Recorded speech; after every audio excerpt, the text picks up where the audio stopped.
So, all right, well, let's dive into it. Hello. We are back for another rendition, addition of the Behind the Whistle podcast. We have the fantabulous, fantastic, super terrific, supercalifragilisticexpialidocious. Get your caution tape up, people, because we have the Jessica Hazard with us here on the Ancestor Architect podcast. How are you doing? Pretty good. Thanks for having me. I'm super excited. I've been listening to a lot of podcasts lately, but I have never been on one. So this is I'm like a rookie. It's my rookie debut podcast interview. There will be no hazing of any sort, people. Do not. No hazing at all. It's not allowed. No hazing. I'm doing pretty well. All things, considered. I'm surviving the quarantine. Right. I am maintaining. Yes. I mean, isn't that like the absolute, almost like one of the greatest statements to even make, really? A lot of people, I've seen like if you don't start a business by the time you come out of the COVID-19 situation, you wasted time. If you don't do this, if you don't do that. And then I was talking to someone earlier, and I was talking to Dr. Jones, Brandon Jones earlier, and he said, if just getting someone to put one foot in front of the other, mm-hmm. At the end of this, if that's an accomplishment, then that's just an accomplishment, right? And I think, Yeah, and for me, that's a little more literal. Yes. I just shared with you before the show started that I had hip surgery on March 10th. Mm-hmm. So my big move for the COVID was that last week I finally came off crutches. Oh, that's awesome. So I've been on crutches for like 11 and almost 12 weeks. Oh, which is just brutal. It's the worst. I bet. So you've been having the gun show for 12 weeks almost. Yeah. So my one foot in front of the other is even more literal than Brandon's statement. That is absolutely beautiful. I love it. Yes, literally. So now how are you feeling post surgery now? You feeling all right? Yeah, pretty good. I ended up with a few different things, but the microfracture portion of the surgery is the big dog, right, so to speak. Mm-hmm. So it's just non-weight bearing for a long time, and then you're not strong, and then you're sore, everything you do, Mm-hmm. And I'm not walking. So the days I'm not at physical therapy, I'm trying to jump in a pool and do some rehab in a pool, and gyms aren't open, so you can't do extra stuff at the gym. Right. So there, it's been a little tricky. Right. Yeah. I was just thinking about that. Wait a minute. You're in the pool. Like, what? You got a pool at the house or what? No, I'm lucky. I have some friends that live in two places, and right now they're at their other place, and they have a pool, and they are graciously allowing me. So I go over when I can and jump in that pool, and it cools me off because it's like 90 here, but also lets me do some rehab that I can actually do because I can't. It's not like I can go for a walk. Right. That's what's happening. No load. So a lot of pool time and yoga ball. Those are like the two things I can do. that is beautiful, and I'm not laughing at you. I just think that's amazing. Like because we obviously you talk about different things in terms of social distancing and so on and so forth. But what about like people in the situation that need rehabilitation, physical rehab, and I never thought about it. It was like private rehab because only essential patients could be in there. Right. And they had to limit how many. So like you would go in and there's like 5 physical therapists and like me and one other patient. And they were like, and I'm like, this is great. This is like the best physical therapy. This is way better than before quarantine. Yeah, because there's like a billion people in there, and I'm staying like an hour and a half. I get a lot more attention. So shout out to my PT, Courtney. She's been taking good care of me. Oh, that's absolute. Courtney, we love you. We thank you for taking care of our favorite hazard. That's the only time I've ever said that. Favorite hazard. That is awesome. Well, look, like I said, we are absolutely thrilled, and I don't want to waste people's time listening to me babble. I want them to listen to you. And I would love for you to start us off by telling us a little something about yourself. But I guess I should pause. I got to back up. I'm sorry. Okay. We do 0 cuts on this, so I got to say this. I think this is pure coincidence. I think it's absolutely awesome that we met Brett Bell, and he was coming off of microfracture knee surgery. and we're talking to you, and you're coming off of the microfracture hip Yep. surgery. That is priceless. That is priceless, and that's 100% coincidence. But that's enough. I'm sorry, I had to say that. That's beautiful. I give Brett such a hard time about that trip because we actually flew. So that was when Brett was my GA, right? So I took him with me to Black Student Athlete Summit, and we had to fly from Fort Worth to Austin because Brett couldn't be in a car that long, right? He's so tall, we couldn't get in a car and be there 2.5 hours with that surgery. Right. And so I ended up carrying like his luggage the whole trip. And I was like, he's like crunching along, and I'm like carrying all of his bags. I'm like, how did this happen? Yeah, I remember that. That was absolutely beautiful. I had to tell the people about that in the warm up. That was absolutely beautiful. So I would love for you to tell everyone about your journey, because there's just so much richness and awesomeness that goes in that story. And rather than hear me wax about it, I would rather they heard it from the source. Yeah. So currently I'm the Associate Athletic Director for Student Athlete Development at Texas Christian University, TCU. And I've been in that role. Titles have changed, but I've basically been running that department for this will be 6 years that we've been going into that. So that's where I am now. Let me rewind, and then we'll get back to how I ended up there. We're doing it like Last Dance. Yes. So product of Warren and Pat Hazard. Well, my whole family's originally from Southern Cal. My dad grew up in El Monte, which back then I would say my uncles, if you ever saw the movie The Outsiders, one of my favorite all-time movies, by the way, on the list. My uncles were kind of greasers. My dad used to tell me stories about like stuff they did, not him because he was younger. Right. And then my mom, grew up in Pomona down the street, and my grandfather was a doctor. So, grew up kind of very two different ways, my parents did. And some of that shows up in how I was raised. I spent the majority of my formative years, so to speak, in Boise, Idaho. Oh, wow. We moved there when I was 2, and I graduated high school there, and that's when I left. So basically my entire childhood was in Boise. And I'm the baby, and I sort of am the baby, but also a little bit of an only child because my brother and sister are 5 and 7 years older than me. So when they had left, we were either in late high school years or already in college, I was still kind of home and younger. And so I spent my mom and I spent a lot of time together in different ways. It showed up a little bit different than I think they had, because it was a little like I was an only child. I was like that only child that didn't really have all that the only child has, because they'd already raised 2. So I kind of got to do all the things. But that age gap for me sort of just created a different experience than my brother and sister. My sister and I joke a little bit. Well, I think it's funny. I don't know if it's funny, but she will always say, "Oh yeah, you don't remember when we were dirt poor?" And I'm like, "No, I do not. Sorry." Can't relate. Because I missed the gap, right? I missed the window when my parents were really struggling and my dad was trying to find work and, doing all those things. And we were living with my aunt and uncle were living in our house. And I don't really remember all of that so much.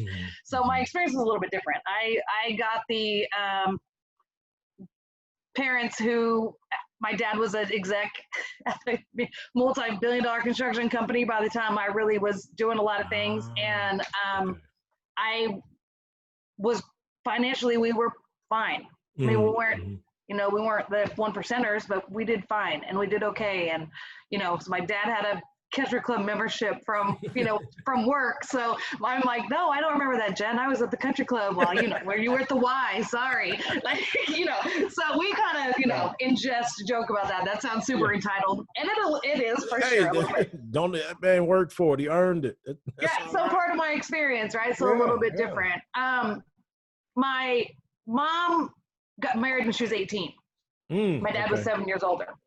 So my dad had graduated college and all that when my mom graduated high school, and then they got married. And so my mom raised us. Like, that was what she did for a long time. She took care of the house and managed everything and all the things. And then I think I was in 6th grade, and she decided she wanted to go back to school. start college. So very cool thing to watch your mom go to college. You know, it was just cool. I always knew I was going to go to college. My dad went, my grandparents, you know, doctor, those things. So this wasn't this was built into our generation, and my brother and sister both went, but pretty cool to watch my mom go through it. And she became an educator. Oh, wow. So shout out to all the educators, my aunt and uncle, public school teachers, my mom, public school teacher, all the things. Yeah. So that, I think, you know, always kind of informed this idea of service and like kind of caring for people with my family around me that were educators in especially the public school system and those things. So I think those, when I look back and try to figure out, because people ask me all the time, like, how did you end up like this? And I'm always like, I don't know how to take that when people say that, but I'm like, I don't know, you know. So I have to start thinking about some of those things. So kind of fast forward, when I was in high school, I played every sport, right? All the things. And fun, loved it. It was a huge part of me. I got to stay up late Monday night because I got to watch Monday Night Football with my dad. That was the thing we did. It was like the only night I got to stay up late, right? Things like that. And again, like I said, we were in a different financial situation. So my dad, I got to travel with him a lot, and he traveled a lot for work. He was gone probably 4 days a week. Oh, wow. For work, just based on where they were. And so we would go, we started a tradition of the Lions-Bears game. This is back, Jim McMahon, you know, Bridge. Walter Payton. So I got to go to those games. That was really fun. Wow. And one of those games, this is one of my favorite stories, so I have to share it. Please. I was in 9th grade, and we're in Detroit. We were in Detroit, and we walk into the hotel, and my dad taps me, and I look up, and Magic Johnson's standing in front of me. So, oh, wow. Per your Brett Bell conversation, right? Yeah. So Magic's standing at the check-in desk in front of me, and I'm like, you know, he's in the whole Converse, the whole yellow jumpsuit with the Converse on, the whole thing, right? Yeah. And so I'm like, you know, can I get your autograph? So he signs my, like, you know, you used to get ticket jackets, you know, when you flew. So that's the only thing I have on me, which is kind of cool because my name's at the top, and then Magic signed it, so I have that reference point. So quickly, my dad's like, hey, you want to go to the game? It was like a preseason Lakers Pistons game, right? Yeah. So I'm like, sure, we'll go to the game. So we go to the game. We get back to the hotel. My dad would share my social security number with you, an address, if you asked for it, because that's the kind of person he was. He'd be like, what else do you want to know about her? Hey, sure. And he'd be like, stop talking about me, Dad. So of course he's in the bar. I'm up in the room because I'm 14. And the room phone rings, and he's like, come down to the bar. And I get down there, and of course, what's my dad doing but sitting with Pat Riley and the entire Laker coaching staff. Yeah, that's and he's like, you gotta meet my daughter. She loves basketball. She's a really good, I mean, like, I'm like, Dad, and I'm, you know, the proud dad. Yeah. Mortified, right?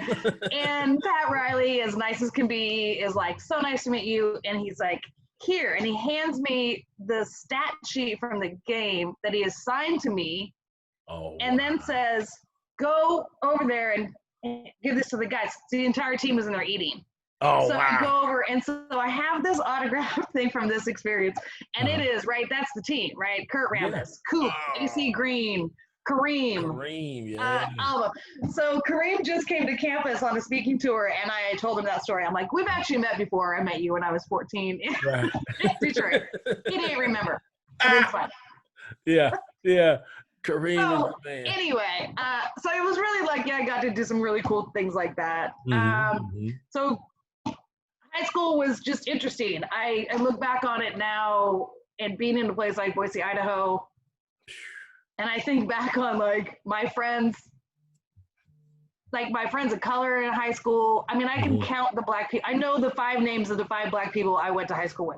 And there were 1,500 people in my high school. Right.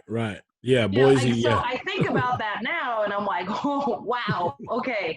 You know, or the LGBTQ people that I didn't really know that's what it was, but now I look back and I'm like, oh yeah, like I wonder how that experience was for them. Right. Yeah. So, you know, just interesting to be in those spaces.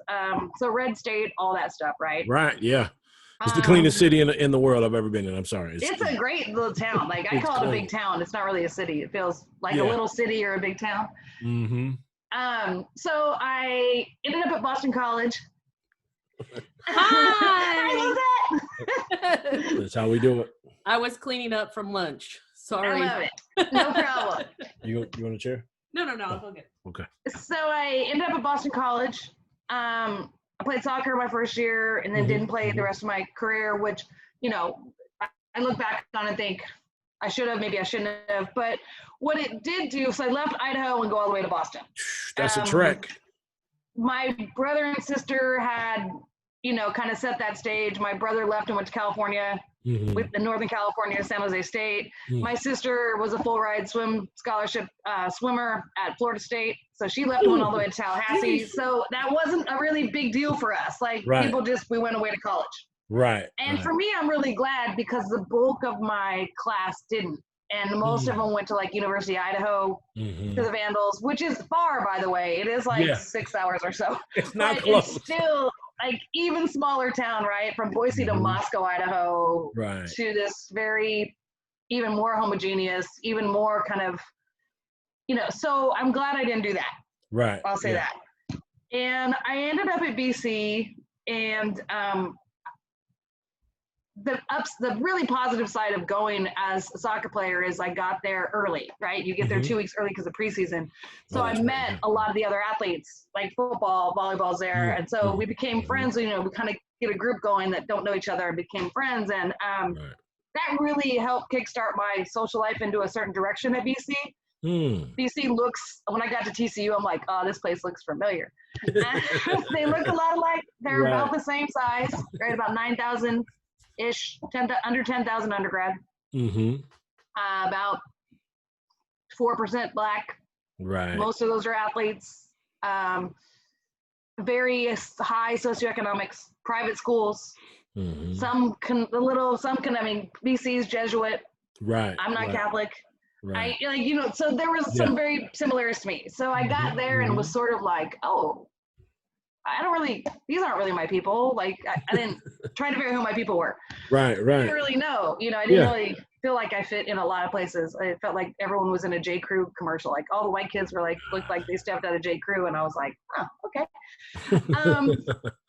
So I ended up taking sociology classes, and I think this is kind of my catalyst. So meanwhile, sidebar, as I leave to go to college, my dad gets transferred to Cleveland. Oh, jeez. From Boise to Cleveland. Yeah. So my parents are in Cleveland. And my mom, therefore, gets transferred from working at a special ed classroom in Boise, 4th grade, I think, in Boise, to inner city Cleveland special ed. Like her experience, like she could write a book on that experience. Right. Yeah, for real. Like very difficult. Was, I think she would be definitely ill prepared. She didn't, no one taught you that, like what to do when this happens. And when you're student teaching, no one's like, so if you end up in Cleveland, this is what you do. And so I didn't have it. So kind of parallel track. I'm a freshman here. My mom and dad are living in Cleveland for the first time. And sorry. No, hey, wants in on get on in the podcast. Come on in. Yeah, sorry, the dog is in the middle of the podcast. That's all right. So first year at Cleveland, then I end up sort of taking some sociology classes that I'm like, oh, that's interesting. I like that. That's, something I could do. And then that kind of parallel tracked me the rest of my career to add Black Studies as my minor. And so I was taking a lot of dual crossover classes, right? So I could kind of do both of this. And I think that's really where I built my friend group, was in those classes. So I found all these people who had similar thoughts to me, or things I was questioning or I didn't get. And probably the biggest point of me learning to listen more than I talked. I know that's surprising because I talk a lot. No, that's great. But I didn't know, right? I didn't know what I didn't know. Grew up in Boise. I didn't know what I didn't know. My dad used to always say, this is not real life. Like that was the most I kind of knew. Like he was like, what you have is not, like this isn't real life for most people. So I took a couple classes, ended up as a Black Studies minor, and we'll get to the mentor part. I'll mention some of those people during that time here when we start talking about mentors. But my big moment from a classroom perspective when I was at BC was I walked into one of my Black Studies classes one day, and my dog wants back up on his chair. Come on. Come on. Come on up. Sorry. And my professor's at the front door and says, just go in, there's a piece of paper on your desk, read the piece of paper, don't talk about it, answer the question. I'm like, okay. Right. We all walk in. Black Studies class, so majority of the classes, students color in the classroom. And I don't remember the exact assignment. The story went something like this. You turned over the paper and it said, you are a white family, 2 kids, middle class, you own your home, blah, blah, blah. And then you're home one day and there's a knock at the door. And you open the door and these very official looking, governmental looking people, I always think of like Men in Black or something, I don't know. All right, your door, and they say, we're really sorry to bother you. And we don't really know how to tell you this. First, money's not an object, but there's been a mistake. And when we leave here, you'll be Black. Your whole family will be Black. So, sorry, our bad, but we just need to know how much money you need. So the assignment was to answer the money question. Oh, wow. Yeah. That's huge. Now, I'm stealing that, by the way. I put, because it's not the point. I don't remember what I wrote, not the point. But what I do remember is that the numbers that every one of the people of color in my class put. Everyone was like some number that didn't exist, like $15 quadrillion. Like it was like, or like people were like, it was these, and so the conversation that ensued after that was eye-opening for me. It was this like holy crap moment, right? It's it's the Chris Rock joke about having the dentist live next door to him, right? Like he didn't invent teeth, he's just a dentist. It's that thought process, right? Right. Like yeah. how hard you have to work to get X versus and anyway, so that's always stuck with me. That assignment has always stuck with me, and that conversation, and then the conversations that I've kind of decided that I needed to have and understand moving forward in my life that has stuck with me kind of from that point forward. Right. Yeah. And really molded me and opened me up to asking questions to my friends that weren't in that class, so my friends of color that are, from all, across the board. My best friend Marcus from South Central to my girl Inga, who's from Oakland Hills, and her dad was the top neurosurgeon in the country. Like, so it didn't matter, right, what your socioeconomics were necessarily, or what I thought I knew. This question was a much bigger question that I learned through that process. Yeah, that's huge. Yeah. So I think that springboarded me, into a lot of things. So meanwhile, sophomore year, my parents get transferred to LA. So freshman year in Cleveland, sophomore year there in LA, which was great because my grandmother was there. Like that was like kind of going home. We'd been back and forth, because that's where my whole family's from. So they were there for about a year. Going back and then my senior year after NAFTA passed, my parents got transferred to Mexico City. Oh, gee whiz. So in my Rainbow 4 years Coalition of of work. That's where they were. And my dad worked on the project that brought the Beetle back, the VW, right? That was that time frame. That's awesome. So they were down there. So I'm, at school doing my thing. I got super involved, like on campus. I was in Senate. We elected the first Black president of student government then. And the first woman, Latina woman, was the vice president. It was a whole crazy. I'm like, wow, like the reactions were unbelievable. Ended up on Senate, so got involved on campus in those types of ways to kind of, try to reconcile some of the things that were going on. And yeah, so I think those things really opened my eyes. I also started getting much more in tune with kind of my feminist side that has taken me longer to develop, ironically, than like really getting connected to like issues of race. And I think if I look back on it, if I'm honest, it's probably because it's easier for me to focus on what someone else is going through than what I was going through. Ah, okay. I see what you did there. Because I felt like at the time when I was younger, I think I felt like it made me weak to think that I wasn't, right? I couldn't kind of reconcile oppression as not being a direct reflection of something I was doing. Right. It's easy to be a champion for something else. You're right. Right. So I could do that and kind of like, and so again, Boston College is a Jesuit school, right? And again, politics aside, no, you couldn't get birth control on campus. You couldn't, none of those things. And there was a Planned Parenthood down the street, which is where everybody went. All the women went for everything, right? It was like our women's health place. And the time frame I was in college was when the abortion clinics were being bombed. Oh, wow. Yeah, yeah. And so that Planned Parenthood got bombed in Boston. That's right. And and one of the young women that died was the front office person, and she was actually a graduate of Boston College. And so I remember there being all this stuff around, oh, do we honor her? She worked in an abortion clinic. It was just so, and we were like, it's a women's health center. It just was a whole new thing that started me thinking. So I think that started framing me in different ways as well, to start thinking about myself in this big scheme of, of intersectionality of who I was. Yeah. That's huge. Keep going. That's beautiful. So let me get out of that part of my life. If you want to stay there, you go ahead. We with you. Let's go. We love it. Graduated. 6 days after I graduate, I am at a graduation party at some friend's house, and I had a pager back then. I was a baller. Dope dealing hazard. Right. And my pager starts going off, and it's my sister, and I'm kind of like, okay, I'll call her later, and she keeps paging me. And finally I get up and call, and my sister has to tell me that my dad died. Oh, man. And I hate those phone calls. It's interesting. Like I was 22. My dad was 57.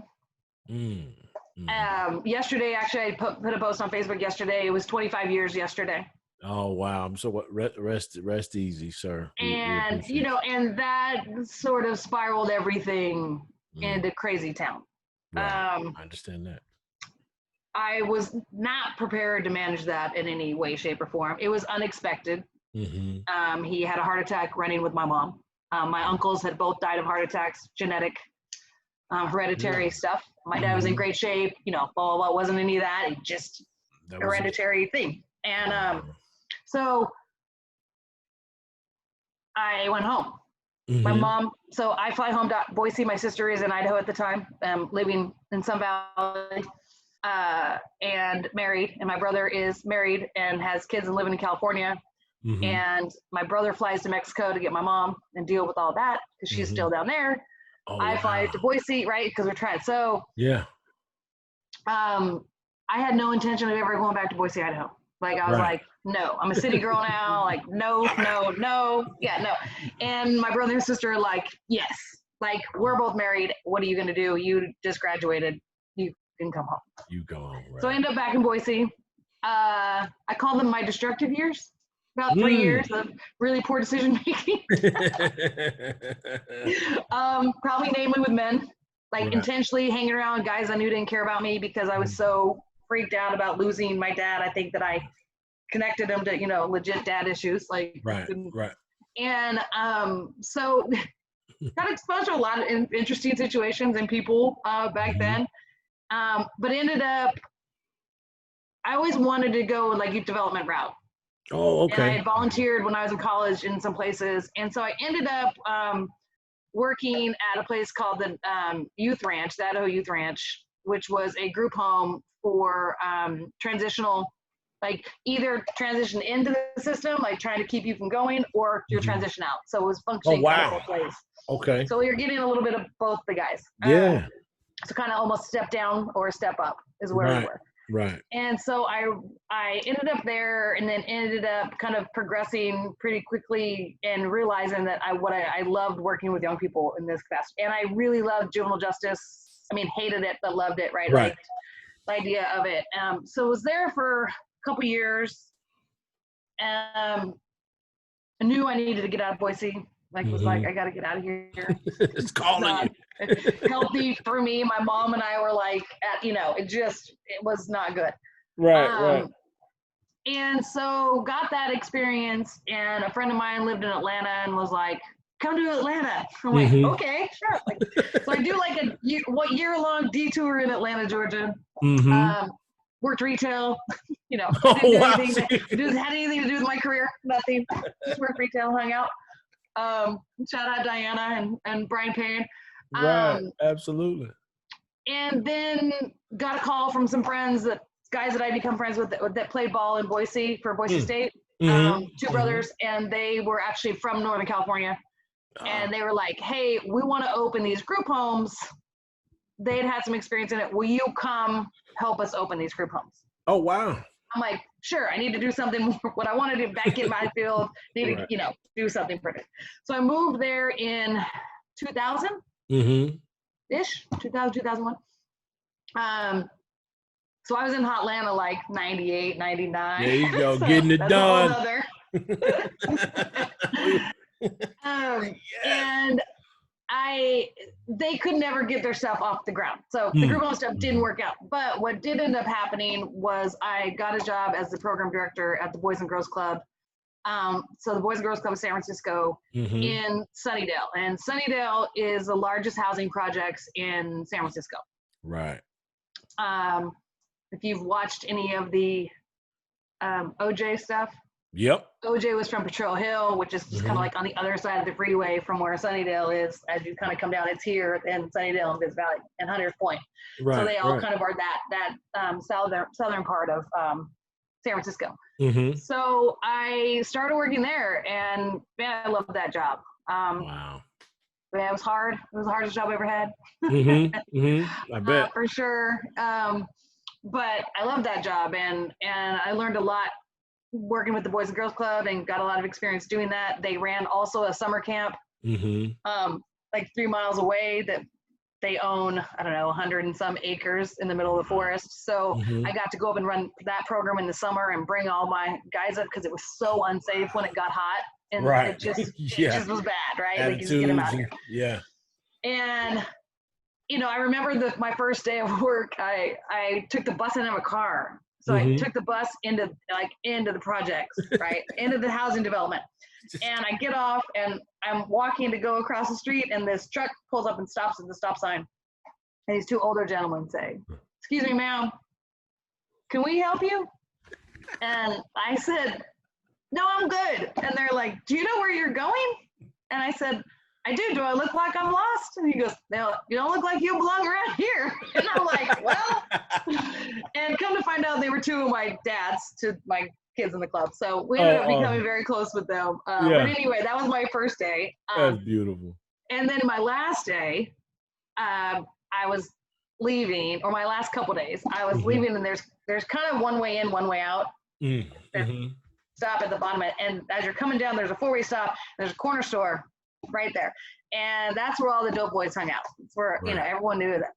So they would hang out there, and I always like wave, "Hey guys," I knew who they were generally. Some of them were sisters of my kids, that type of thing. Yeah. And I remember I was at the four-way, and when the guys was like, "Yo," and I'm like we don't communicate like they were not like people. Like I'm always like respectful and hey, and he's like roll your window, and I'm like roll my window down, and it was like, "Yo, you leaving? Like you can't leave." Like my brother, and it was this moment of validation of that you're over here selling dope on the corner, and you recognize that there's a situation that's happening, and it just was like, okay, I did some good work here. I did good things here. Oh, that's awesome, man. Yeah, so I ended up through that experience having a hand in raising two young people. Directly and then indirectly a lot. So we used to do when it was hot, there was a group of them that would come over to my apartment, and I live in this teeny shotgun mother-in-law. So it was San Francisco, they house their building on top, and they take the garages and they tunnel them out basically, so they're really long. So I had this little place, and on Fridays a lot of the times we'd have sleepovers. because it was safer at my house than it was there. And the moms would be like, so we had everyone would bring their sleeping bags. So I'd have like 11, like 10-year-olds, or I don't know, 7 or 8 10-year-olds in my room. And they played no rules, like WWF. Like, it was like, so you got mad, you were out because there weren't any rules. Like, right. Because otherwise you had to manage the rules, right? And it's like 10-year-olds, you can't manage the rules. So then you just did that till they got tired, then they'd all go to sleep. That's the only thing I knew what to do. I didn't know what else to do with them. Yeah, so ended up. Don't try that these days, people. Don't do it. Yeah, no, it's probably a bad idea. And we did no rules dodgeball too, so that was probably. Yes, that is beautiful. Mm-hmm. You could do that in a different era, people. Yeah, back in the day. There's merit to people who were tougher. It's like the Pistons, way back when. Similar. Exactly. No blood, no foul. Yeah. So, I ended up helping one of my dad's raise. He had twins that were struggling in and out of trouble and juvenile, and I could call them mine. They call me mom when they're talking to me. Yeah. Just depends. And that was, a whole nother experience, because here I am. I was like 25. I don't know what I thought I was doing. I was like 25, and I had these, like, a 25-year-old white girl from Boise, and I've got these 2 brown kids, like, that I'm trying to figure out what to do, and they're in and out of trouble, and I'm like trying to sort it all out. But we, did what we could, and yeah. So had them. Those are the 2 that I claim as my children that I have. So. They're 28 now. Wow. So, yeah. So that was that journey. And there's like a whole book in that story. So we're gonna save that for later. So started to get frustrated over the one-off work. And you know what I mean by that. Where I kept helping one kid, and we would get one kid somewhere, or 3 kids, and then 20 more are there, and it's like, oh my God, like, the system is so broken. This is just like, Right. So moved into more systemic work. Gavin Newsom was actually the mayor of San Francisco at the time. Okay. Shout out Gavin. He'll probably be president one day. And he is now the governor of California, for those of you who don't know that. Right. Probably everybody knows that now through COVID, because he's been on the news a lot. Yep. And the name, image, and likeness. Yeah. Yes, absolutely. Post COVID, I totally forgot about that. Yeah.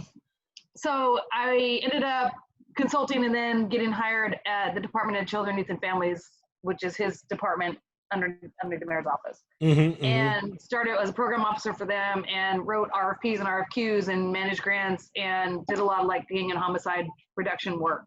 Ooh, that's a lot. That's some tough work. So a lot of the grants we were writing were aimed towards, reduction of that, and then like trying to work with police and community members, and like build these bridges and do all the things that we're all trying to do still, and Right. But that was really interesting work for me to do, and that was what then catapulted me into thinking I wanted to go to law school.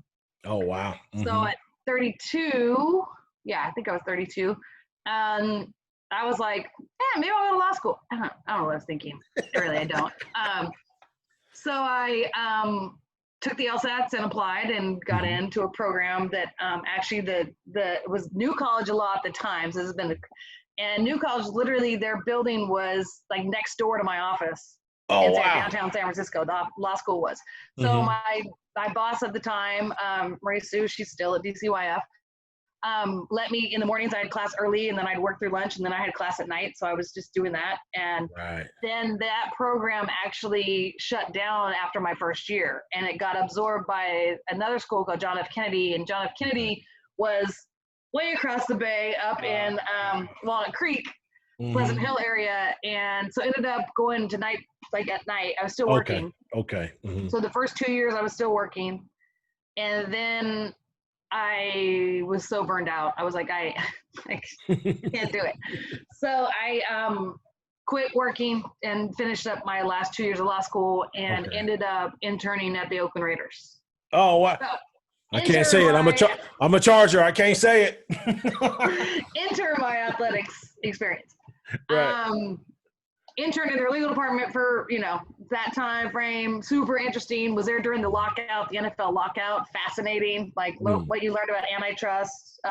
Oh yeah. All of that stuff was really big and interesting. And I'm writing briefs and we're doing disability claims and I'm deposing people and, doing all that stuff. And I really, when I went to law school, thought I wanted to do juvenile reform.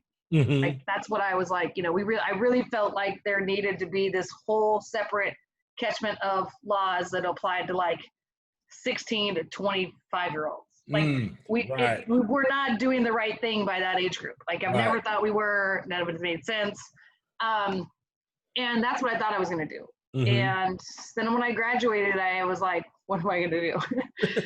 So I did the thing that I'm trying to teach all of my student athletes to do, and I used my network.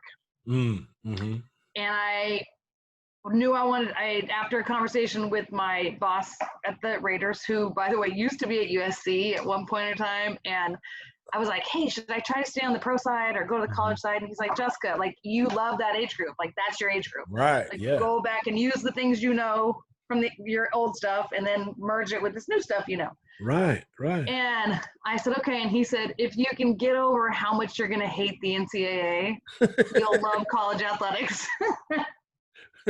Right. There's some truth in some of those statements.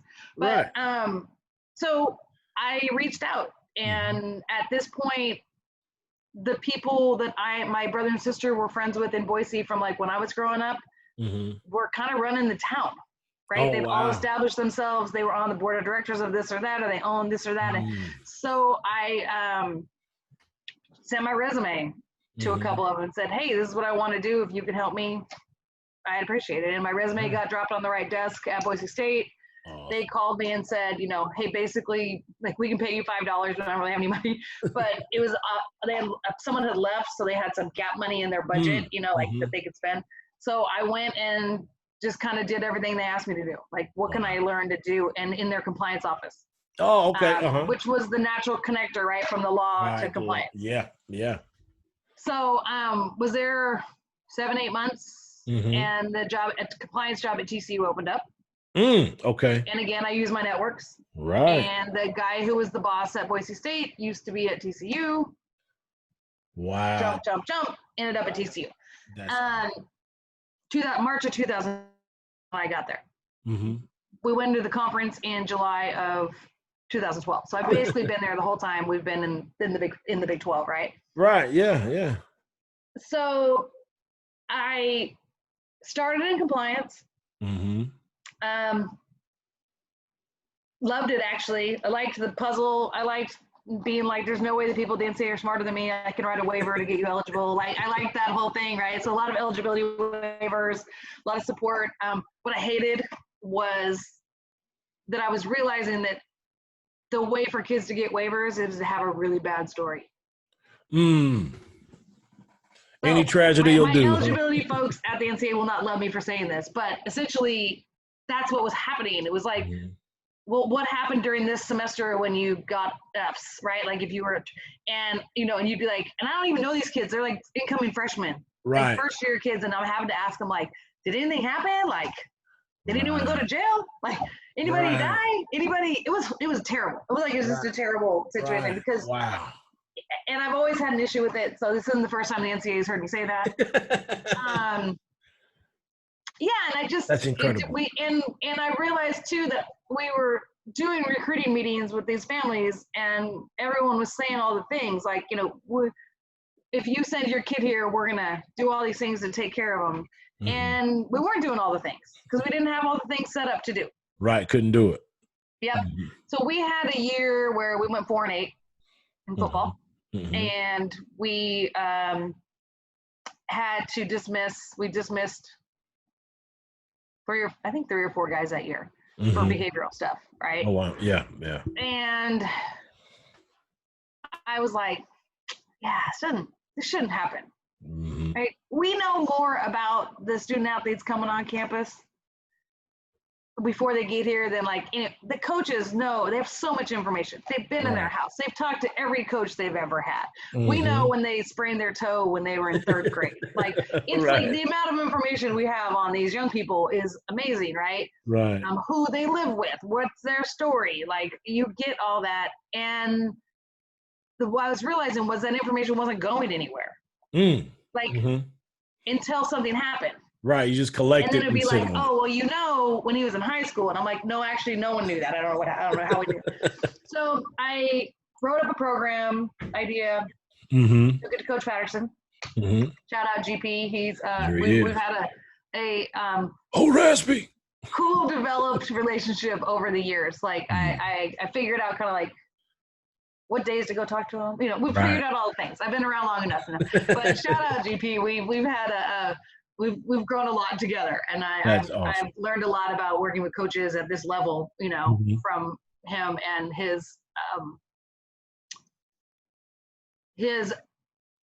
access. Like I can walk into coach's office, like without, I don't have to call, I don't have to make an appointment. Like that level of access is nice to have, even though sometimes, you know, it's not always the best conversation, but that's just how it goes. I mean, they're coaches, right? This is how coaches are.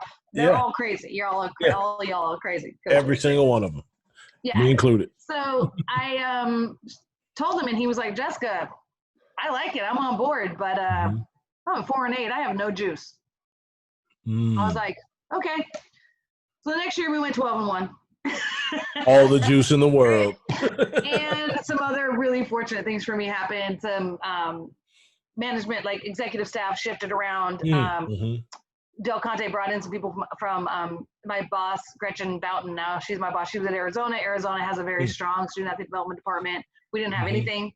We had one woman who was working like 6 hours a week, running life skills. Like that was that was what was happening. Right. And so, you know, Gretchen really advocated and helped me get Del Conte on board at the time. And then, you know, Mike Sinkfeld, some other people that are in administration really were like, we got to do this. So, and they said, cool, but you can't do it for football. You got to do it for everybody. Cool. Hey. So enter TCU Student Athlete Development Department. Yes. For a long time, the joke was like, you know, I always said I do the best like white elephant gifts during the holidays because I was the only person in the department, so I always got the best gift. Right. Exactly. All so the first few years, the first couple of years, we ran it on myself, and I like recruited undergrads that were my student workers who were unbelievable. Samantha Copeland, Cameron Rattray, Kristen Lockett, who all just gave time and came in and were like, sure, what do you need me to do? I'll do it. And so we did all those things and built the program essentially. Yeah. And so then I got a GA spot. So Brett was my first graduate assistant. That's awesome. That was a great land right there. And so, you know, it's really funny. I'll mention this because you just had him on. I did an open search. Like I opened, it was on TCU's website and it was on the NCAA's website. So it was an open search. Right. And I got down to actually kind of with my staff helping me and some of my colleagues in the academic department, like I'm like, okay, you guys are on my hiring committee, like let's go. And they had it down to 2 people, and it was Brett and then this young woman. And we did the final interviews, and we're sitting in the room, and we're like, she actually was better. She interviewed better. She answered the questions a little better. All the things, right? And I'm like, but we really like this guy too. Blah, blah, blah. Right. And literally the over/under was the Bowlesby wreck. Yep. There you go. You know, I was like, she looked good. Everything about her looked great. They were both looked amazing, right? Right. But he had Bowlesby saying, hey, the kid's amazing. Yeah. And we're like, that's kind of hard to. Can't really argue with the commish. So I always tease Brett about that. I'm like, well, really, you know, you only got the job done. But so Brett really, you know, helped me. And then I have a young woman who also is still with me that was there during that time named Casey Africano. And she came in as an intern. And she was getting her master's at SMU and started kind of helped us develop this program. And then I had some tip money. So those two really for those 2 years, I mean, really I got in there and we built the program. Right. They don't function as GAs or they're running departments. Like Right. they're running components of my department. Like you're over this, let's figure it out. Right. And that's where the Brett side eye, which he also didn't share with you, was developed.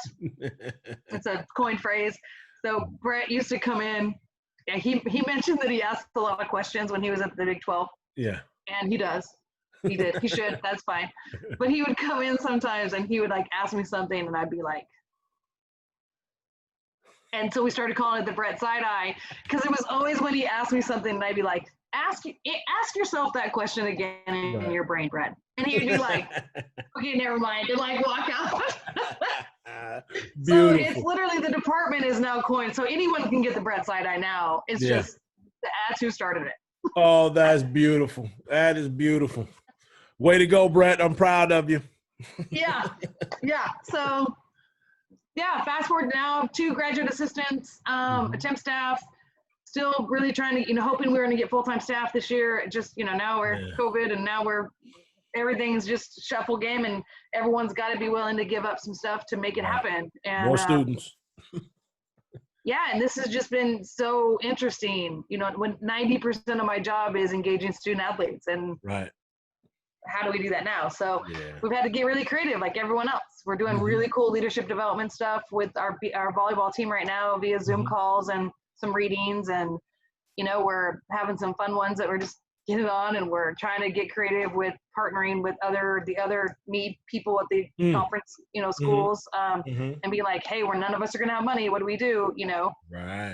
Really having a lot of conversations about this name, image, and likeness. Yeah. And what that's going to do. I'm an advocate. FYI, I think it should happen a long time ago. I think I'm looking for my name, image, and likeness reparations, please. Right. I think we were way behind the 8 ball. We knew this was coming, and everyone was like, "Right, we don't want to talk about it." So now it's here, and now we're going to deal with it.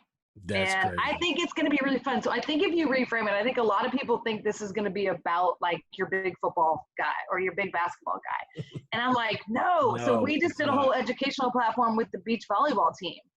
They're going about like how beach can maximize their social media with this stuff. And even before it passes, right, they've still got ways to do this to maximize their branding. So when it does pass, you think about all those sports that have huge sponsorships. Yep. Like personal sponsorships. This is like get in there where you fit in there and make it happen, Yep. So I think it's exciting. I think we work a lot on secondary identity or primary identity, depending on which way you look at it. But for most of our student athletes, their primary identity is my sport. It's what I do, right? They haven't quite learned that, like I'll use LeBron. I use LeBron as an example all the time where I'm like, LeBron plays basketball. Like, and he's LeBron, but LeBron plays basketball. Yep. What basketball has allowed him to do is be the LeBron he wants to be and build schools and have a platform, right? Like LeBron, that's who LeBron is. Right. Basketball has allowed him to do that on a bigger platform. Like, so I think that some of this can be fun. Like, I have a tennis player who's just become a vegan and he's got a really good personality and always wants to give back. And we're like, I can totally see him on doing like a cooking show. Like, here's my latest today's vegan recipe that I'm trying. I don't know. And, we're building out these, I like to do this, or our freshmen will be like, what do you like to do besides football, right? When they come in. And I remember we had a young man the other year who was like, me and my dad rebuild cars. I'm like, oh, wow. Sweet. Like, you should start videoing that, right? Yeah. Like, he's the kid who should start videoing that and being like, so here's how you take apart a thing. Because who knows what that leads to with name, image, and likeness. Right, exactly. Yeah. We watch people unpack packages. Why not? Right, why not? This is me opening the box. I'm excited for it. It's going to be a lot of work. I think we're going to have to do a lot of education and we're going to have to, really try to help support the student athletes as much as possible. And that'll be an interesting balance of how much the school wants to be in and how much you want to be out and how much we want to be in and out. So it's all coming though. Man, it's all coming. That's coming down the pipe, and then that's going to open the door for even having to add stronger financial literacy education. Taxes. and taxes and everything, right? Because Contract management. Yeah, right. These young people have an opportunity to come out with some even like an even richer experience. Yeah. Right. And some knowledge. Wow. That's mind boggling. I can't even imagine what that's like. I watch like some of my kids that I teach these days. I don't know how they got a hold of like old video games. So they got like the college football game. Yeah. Hey, coach, was that you? Like, yeah, man, I didn't get any money from that. I'm broke, so it's all good. But that's funny. But now let me ask you this, and I know that you alluded to a lot of it along the way, but I want you to tell people about some of the mentors, because I know, I just talked to Dr. Jones earlier. Everybody has a village. I don't care. Yeah, for sure. Whether you believe it or you don't, some people call Yeah. it a network, whatever term you want to use, right? Yeah. We all come from a village. So will you discuss your mentors, your village, and how they've helped you become this awesome person we're speaking to today? Yeah, I think, obviously I talked about my mom and dad. Absolutely. That's sort of, for a lot of us who were lucky enough to have really strong parents in our lives, that was, that's kind of a give me for those people who were fortunate enough to have that in their space. So, just big influences on me growing up my whole time. Right. My sister is 5 years older than me, so I always really looked up to her and the things that she did and accomplished, and, always worked really hard. She's always worked a lot harder than me. She's just one of those people. Just worked hard. Just worked. Yeah, she's just always worked harder than me, and she's always kind of got stuff going, and she's always, so she's always my positive, she's the one who checks on me and is my positive person, and, that thing. So my sister definitely has played a role like that for me. Yeah, shout out my sister. I think in college, Sandra Sandiford, she worked in the Black Studies department at the time.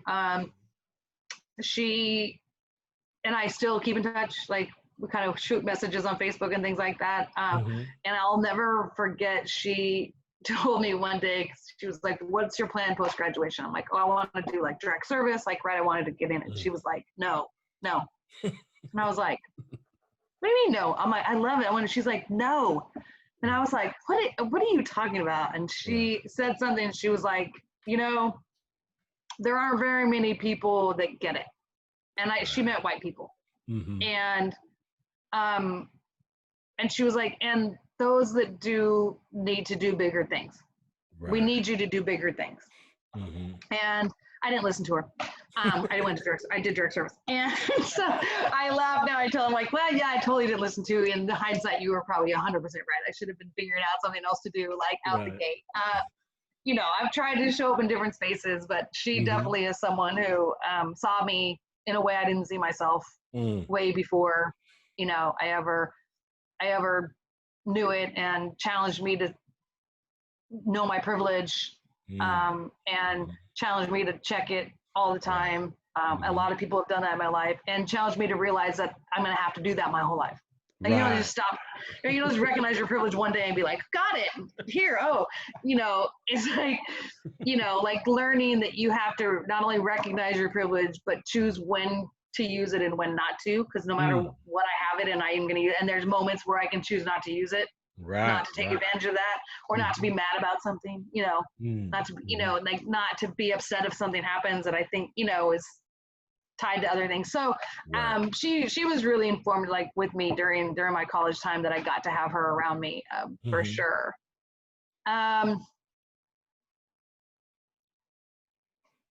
I was thinking about, like, there's so many people that just kind of pop in and out that I'm like, oh yeah, them, like, they did that thing, so I think it's interesting to think kind of globally about where those people are. It's crazy, right? That's tough. That's a hard. I had a lot of people that were friends of my dad's, that men that showed up for me after he died, that stepped in and kind of like, I didn't listen then either, but like, they were all there for me. They were there, right? I wasn't paying attention then either, but it's fine. I admire my aunt and uncle, my Aunt Pam, and my uncle's name is Tom, and you're not allowed to call him Uncle Tom. You have to call him Tom the Uncle. He's like, no, don't introduce me as Uncle Tom. Oh wow, I love it. He's amazing. Shout out to because they've led this really cool life that I've always just really admired. They, like I said, they're both educators, but they like went and taught in Japan, and then they went and taught in Berlin, and they've always traveled and really made traveling a priority in their life. And they still now they have like a camper van thing that they drive. Like they're always gone doing stuff, and I just think that that's really cool. Like that's a very so kind of admiration, mentory, things in their spaces. And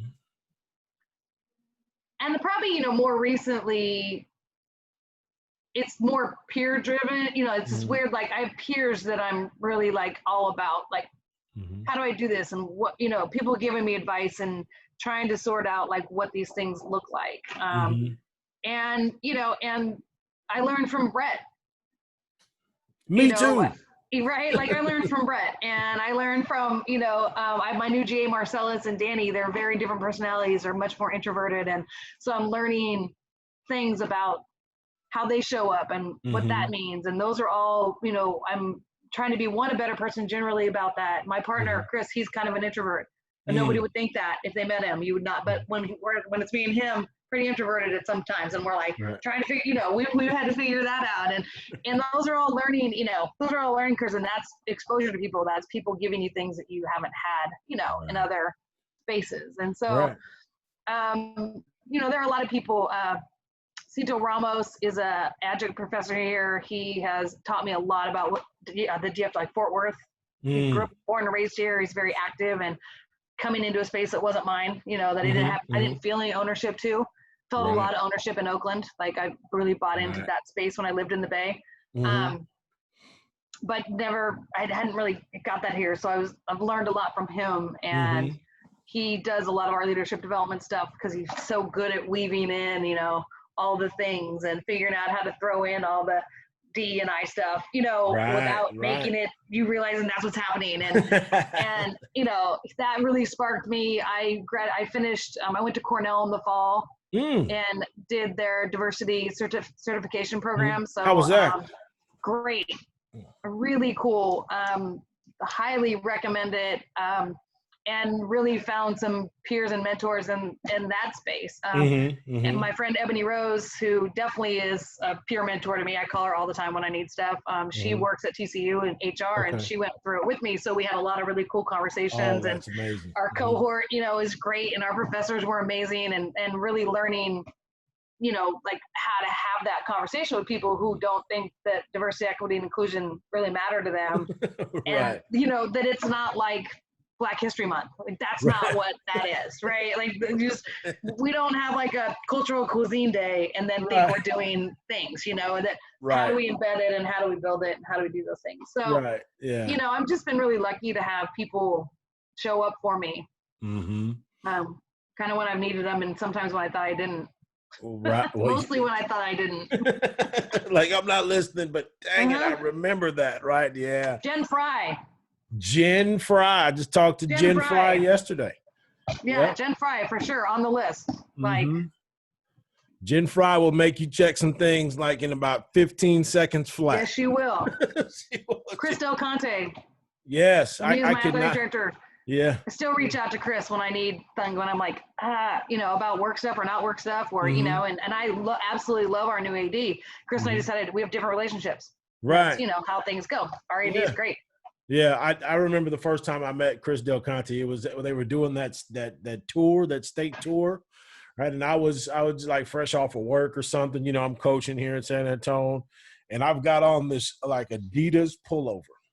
So like the first words out of his mouth, "Hey man, this is a Nike scoop, my man." I'm like, and he's so serious. Like, hey. We just met. How you doing? Name's Will Goodbow. He's like, yeah, that's cool, but this is a Nike scuba, man. I'm like, oh, I got you. I understand. I just got off work.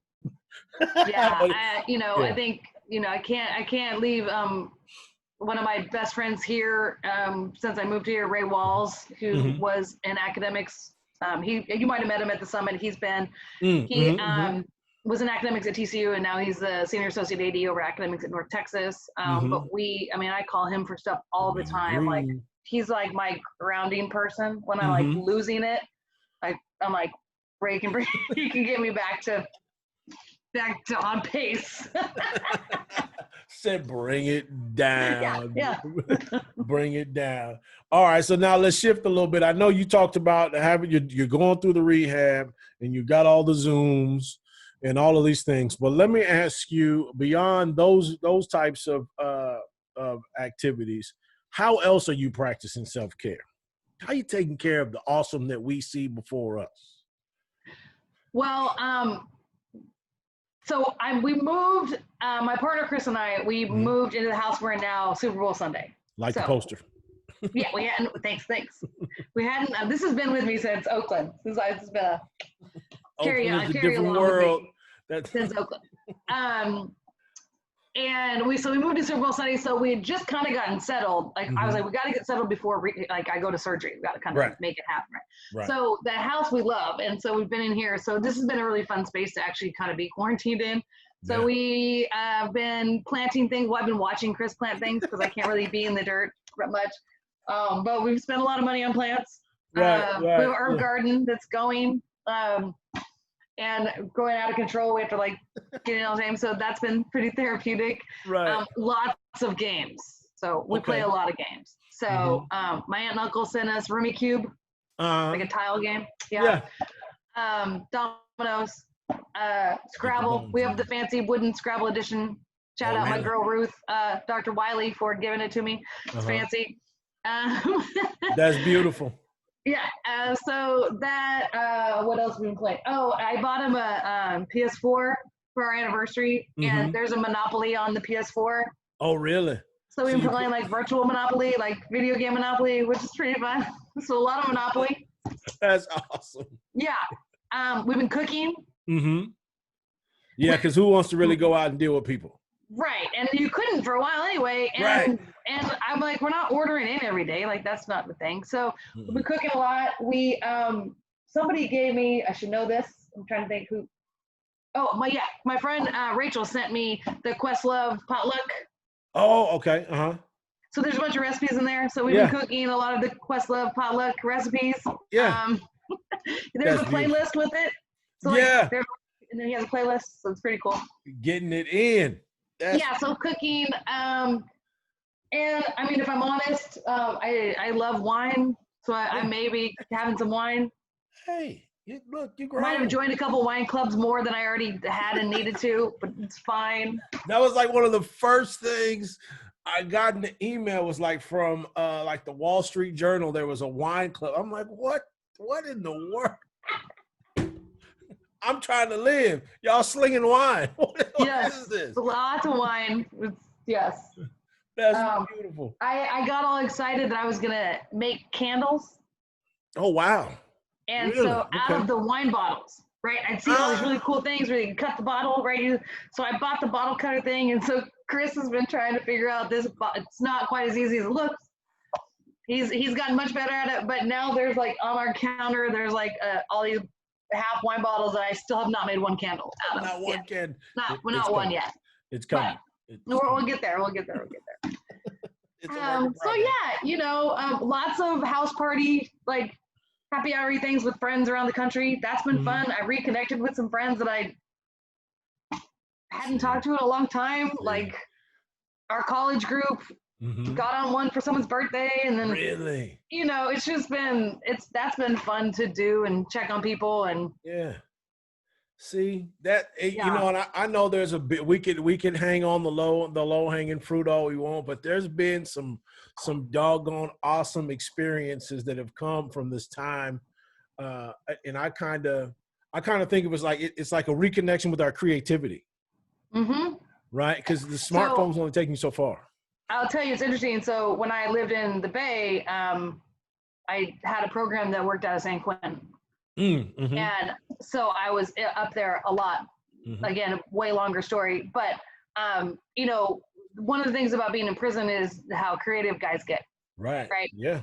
Like how educated you get, you figure out you can do all this stuff. And I was like, this feel, I'm not comparing quarantine to San Quentin people. That's not what I'm doing. Right. No. I'm just saying that what happens when you don't have the normal access to things you have, you figure out other things you like to do. And you're like, oh, I didn't know I was good at gardening. I didn't know, I couldn't, Exactly. I redecorate your house. I don't know, whatever you're doing. Like, I think people are figuring out these cool things. Book clubs. I don't know how many, I've been invited to like 40 book clubs. Like, I'm like, I can't keep up with the book clubs. Right. But, yeah, but you're right. And that was one of my first thoughts too. Is like, you think about how people are getting cabin fever inside of their homes, while these, I think if we're like really honest with ourselves, you got to have a different, maybe this is the wrong word, but I don't really care.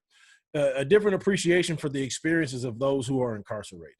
Yep. In very tight spaces. Yep. Right. And fearing for their lives, quite frankly, because. Yes, absolutely. And those close quarters, nowhere to go. And that's got to be absolutely terrifying to the nth degree, especially in this circumstance. So we've also, let's see, what else have we done? We have a garage that we don't put the car in. We don't either. And Chris had a buddy who, so now that was free. So he had a truck, so he got so now we have a pool table in the garage. So playing some pool. So Chris is really taken to the garage and like it's decorated. It's got fans in, the lights are up. Really? Yeah, his decorative creative juices are flowing. Oh, that is awesome. He's got the cave going. Please tell me he's got AC in there, because we all live in Texas. He doesn't, but he has like these fans set up strategically in like, it's an old garage, so it's just you wouldn't have the AC, but like he's got them in these. He's good. It's working so far, but it's not 106 yet. So yeah, I'll say I'll call back next month. We'll talk. But I will say, for us, that's one of the things. So he works in the restaurant industry, in service, and so our schedules are. Completely opposite. Like I'm up morning and then, I could work, who knows when I'm working. I could be working at any given time between sporting events and all the things and travel and that. But he's, the earliest he's home typically is 8:30, 9 at night, like even if he opens. And then if he's closing, right. So this is actually, was one thing where at first we were like, let's see how this is going to work. We've been here like 5 years, but we've always been on that schedule. Right, so right. We've actually learned that we really enjoy each other. Oh, that's priceless. Right. It's good. Right. Yeah. But we're good. We're good. Like, oh, this is cool. I do like you, even when we have to hang out a lot. Oh, that's beautiful. That is beautiful. I know Lizette and I, we work on the same campus. And so, and obviously we live in the same house, but this has just been kind of like the continuation of what we would do on our drive to work or drive home. Yeah. I'm sure it drives our second grader crazy. Shout out to Omri. He's like, if I can get away from these people for a while, Those are the kids. I mean, the people that's really having a hard time with that are the little kids, right? Because they can't play. They can't go. Yeah, right. They can't be with their buddies. Yeah, that sucks. But I'm glad that we've been able to find ways. So now let's shift to post-COVID. Post-COVID. A few things or some things, whatever, that you are looking forward to most in the post-COVID-19 world. Well, I mean, what do I do? I'm ready for sports to be back. Yeah. Let's see it. I'm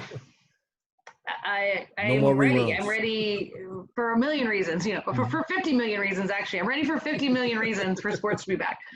But, mostly my job's a lot less fun from this space. Like, when I don't have as much engagement with my student athletes as I like. Right. 2, I just love to see them out there. 3, I'm a fan. Right. So I like to be at games and go to games and do the things and that type of stuff. So I'm ready for that. And travel. Like I'm ready to be able to, like, I miss my best friend in Oakland. So I'm ready to fly to the Bay and hang out with Rachel and, drive up to Mendocino and camp. Like I'm ready to, do some of those things that we haven't been able to do or, and those are just, yeah, those are privileges. Those are things that, we get to do. And so, I'm excited for that, some of that little bit of just kind of routine. Mm-hmm. Mm-hmm. It's right. it's hard for me not to have kind of a routine. I get kind of like, well, I mean, I could do that project I've been waiting to do, but I don't want to. I don't really want to. So right, yeah. It's like, what is that? The Ricky Bobby? I don't know what to do with my hands. Yeah, it's a little bit like that. So I'm excited for that. And one of the big ones is my mom is, she's home by herself, and my sister's there and all that. So I'm excited for people to be able to get back out and do their social things. It's really important to them, Right. It's important for us, but I have someone in my house with me. Right. I have things going on, and for, like my mom to be, she has her dog, so that's good. And my sister visits and my niece visits, but she, she's a docent at the museum, and she teaches at Learning Lab, and and that's a really huge part of who she is. And and she hasn't been able to do it. She goes to she knows more about the movies than I'd ever do, because she goes to all of them with this group of women she's friends with. And, so for people that are by themselves at home, I think this has got to be really difficult. Right. And I'm ready for her to have her life back to some sense of normalcy too. And yeah, that'd be awesome. I imagine if that dog could talk, that would be one intelligent dog. Totally. Like just dropping knowledge, just killing it. Oh yeah, wow. Yeah. Okay, so now here's and I want to reword this question. I know we kind of hemming and hawing, but let me ask you about this. You're looking back, but also looking forward, right? So looking back and also looking forward. So think about someone who is like not like-minded. We're not talking about like-minded. Let's talk about like-hearted, right? So whoever that someone is, whether young lady, young man, doesn't matter, young woman, I don't want to be disrespectful, but you know what I mean. That 16, 25-year-old. How does someone in that range become a rock star in your profession? So my path to my profession was a little non-traditional. So but it was perfect. It was perfect. A lot of times people be like, how did you get this job? I'm like, well, you probably won't get it the way I did, since it didn't exist till I wrote it, but it's fine. You wrote it. That's beautiful. So I always tell my student athletes, because I'm in charge of the professional development program, right? Right. I oversee this, and personal development, and service, and all the things that I think are important as to make you a whole person. Kicking butt, by the way. Kicking butt. Yeah, you know how everyone's like, it's not what you know, it's who you know. Right. Everyone knows that one, right? Yeah. And I always say yes, but my third one is who likes you. Right. So it's not what you know and who you know, but actually who likes you. Like who. And when I think about who would I put on? Like if you called me and said, if I'm home one day and Dr. Goodlow calls me and I'm like, oh, hey, Dr. Goodlow, you're like, hey, Jessica, so this is, I know you know so-and-so, would you make a call for me? Right. And I'm going to be like this. Okay, let's think. Do I like Dr. Goodlow? That's going to be my first thought. Isn't even going to be like, are you qualified? Are you, right? Like, right. The first thing you do is like, is this person someone that I want to put on to people I care about, or someone I know, or someone that I want to use my reputation to get to, right? Right, exactly. So I think one of the things that I have a natural thing about connecting to people, right? Like I've always felt like my biggest strength is that because of my experiences and because of who I am innately, you can put me anywhere and I'm comfortable. Right. Well, I tell you what, I believe that's 100%. You know where we met, and there wasn't a whole lot of hazards in that room. Yeah, right. So, I grew up. My dad was in corporate America, around boardroom guys, old white guys all the time, used to that, and worked on the project. And so, those things, all really helped. And so, I think that one, be likable, but it's authentic, right? You have to be authentically likable. I think that's one thing, that being open and transparent about kind of who you really are is valuable. There's value in that. Right. And I also just think the more you can put yourself in positions and situations that you aren't necessarily comfortable in, the better of a person you're going to be. Right. I learned empathy because I was exposed to things and learned things and saw things that I couldn't unsee in situations that maybe I never ever would have had to encounter. Right. Or hear about, or, you know. And so I think if it's very easy, especially at 16 to 20-ish, to stay in your safe little space. Stay in that, that bubble. And that applies to anybody, whatever that safe space is, right? Like it doesn't, you know, I talk a lot about how hard it is. Like people are like, why are 20-year-olds so entitled and so, and I'm like, because they don't have empathy because they haven't experienced anything yet. Like they haven't done anything. So they can't really be empathetic because they haven't really. Right. You got to do some kind of almost across the board, right? You may have been exposed to a lot of things. Like you may have grown up and had really hard situations and all that. So you're going to be better at it. But that still was your singular situation, right? So you probably haven't had a lot of other situations like that. So I especially would impress that upon people in privileged spaces. Everyone's got some level of privilege, but like for those of us who are really in big levels of privilege, whether that's racial or gender, those things, to really stop and think about, you know, the things that you get to do because of those things, and then be open and kind and ask a lot of questions around how it feels to not be able to do those things. Okay. Like, I think those are kind of our things, you know, we did the privilege walk with a team. And I only kind of do that with teams that think they're really close. Profess to be very close. Right. Let's test that. I think that's a hard one because it often can marginalize groups. So caveat, side note to my privilege walk trainings, but the team I did it was an all male team. So it was all men. And one of the questions I asked was about like feeling safe walking at night.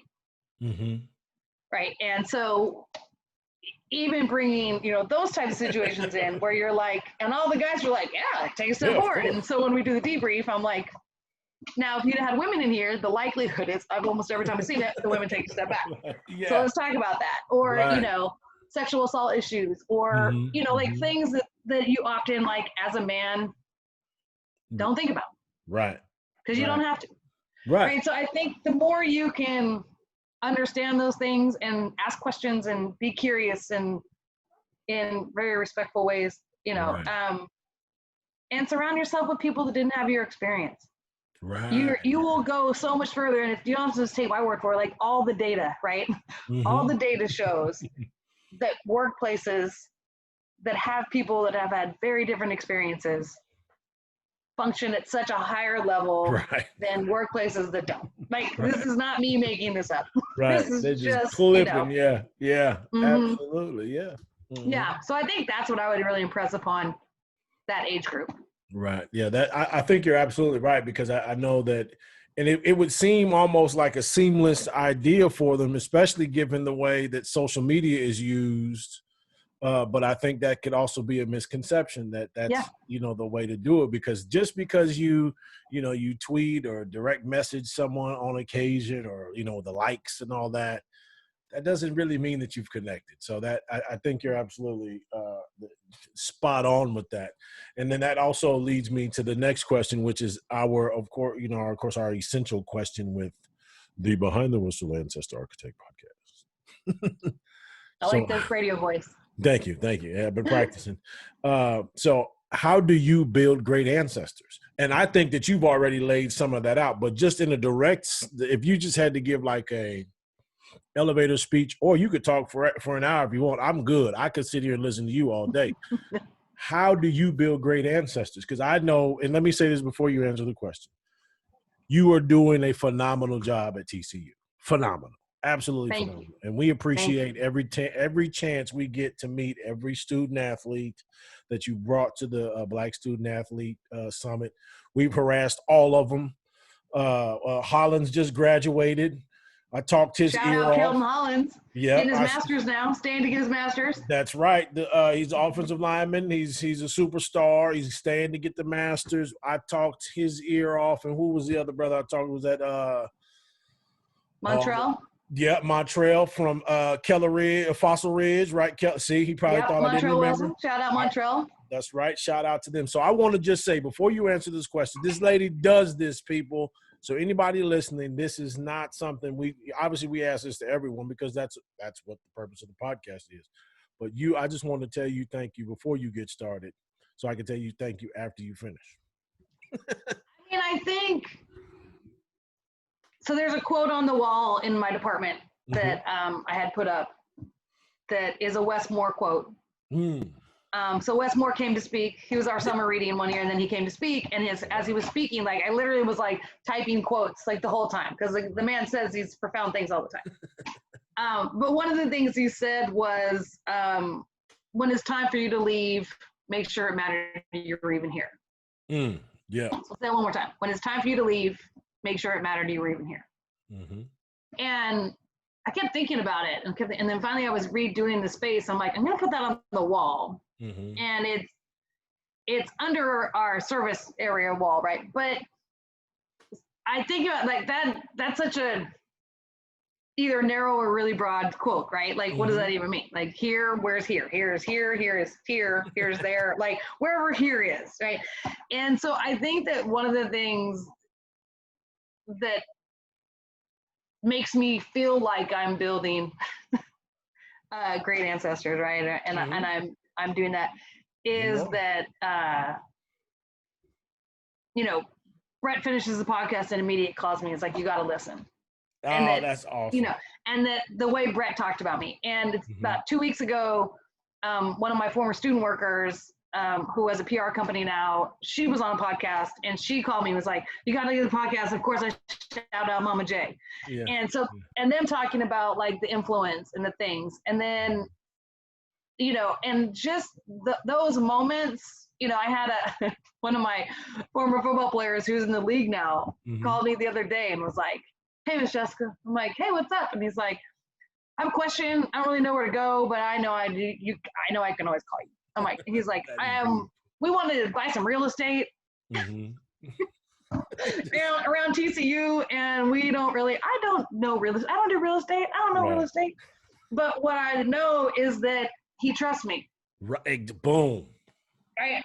And so he trusted to know that I would connect him to someone that I trusted with him. And, and I always say, like, they're always one of mine. Yeah. You're always one of ours. And I feel like TCU should feel that way. You're always one of ours. From the second you get here till whenever, no matter what. And we have some big no matter whats that have happened in my time frame while we were here. I've had guys get kicked off teams and people, after they've left, ending up in jail and things that I feel still matter, that we still have not, obligation to reach out to and connect with and, check on and do all the things because we said we would. Right. And I think that's really important. Like we told them we would when they got here, and just because you didn't maybe show up the way we thought you needed to. Right. And so I think, I've always made sure that the students know, like, I hope you play well, but I really don't care. Like, that's not my job, right? That's not my part of that's not my part of the pie. Right. And, but I think I try to do that with, and connecting people. Like, so taking those people and being like, you need to know this person and you need to know this person. And I've been lucky enough to get to know this type of person. So you should go and, oh, you don't know them? Like, oh, I have to introduce you to Dr. Goodlow? Hold on. Dr. Goodlow. Like, I think that those things matter in how we build people, because the more I can connect my young people to my trusted, either other young people or older people who I believe will help mold them, then we just keep building this network of people that are good people, doing the right things and understanding things. And that doesn't, I definitely have a DE&I bend to all of my work. I definitely recognize the importance of supporting our students of color at TCU, because it's not a school that's very diverse in race. Right. And I recognize, my LGBT community because it's small and marginalized, but my job is to work with all the student athletes. So Right. that's whatever that looks like. And yes, I'm going to advocate the hell out of it for all of you guys, like for everybody. Like I am, till the wheels fall off, this is what we're going to do and make sure it happens. And, the whole point is to, when they leave TCU, hopefully they're champions in whatever they do. Right. And well, hey, you're killing it. And I said it earlier. You're doing a phenomenal job, and we appreciate you. Thank you. It's absolutely huge in our eyes. We're trying to carve a space to make sure that we start to send students to colleges better and in better position to absorb some of the lessons and information that they need to receive while they're there. And I know that sounds funny to some people, right? But those who know, it's easy to forget that those 6 years, in middle school and high school before they got to college, all that stuff was already present and brewing. So we certainly want to help shorten. We want to flatten that curve. For sure. As well. So now let's talk about this. We're going to get a little lighter a little bit, and then I'm going to give you a couple really hard questions. I want you to tell the people, I know you got 8,000 book club membership offers. So what are you reading? I'm actually reading 2 books. I have them both right here. I'm proud of you. I am super nerding out on organizational change right now. Beautiful. So, which started with a book we do a leadership retreat, captain's retreat. I'm going to change that to a champions retreat name. It's going to be Champions Academy now. We're changing it up, moving some things around. But Cito Ramos, the guy that I mentioned earlier, is one of my mentors, did a section and did it on leadership and self-deception. Yeah. If you haven't read it, read it. Absolutely. It's about being in the box and outside of the box and how you do things and it'll transform your life, I think, if you apply it. It's over there. Yeah, I like it. So we read that, and then we also are finishing up our volleyball leadership thing on that book. Okay. Oh, okay. Yeah. And then I am currently reading this. Okay, I got to write it down. Got it. The organization, which is super interesting too. A lot about like making people. One, he kind of talks about how like nobody knows what leadership is anymore. Like everyone's a freaking leader. Right. He's like, my daughter's 2nd grade basketball captain is a leader. Like everyone's a leader. And how to really move to creating champions, right? And in your department or your whatever your business is, because everyone can be a champion at every level. Like it doesn't matter where you fall in the hierarchy of a space. You can champion something, right? You can be a champion for whatever the thing is, and so you have the ability to do that. So that's cool, and kind of shifting from transactional leadership to transformative leadership. So anyway, I'm totally nerding out on his stuff right now.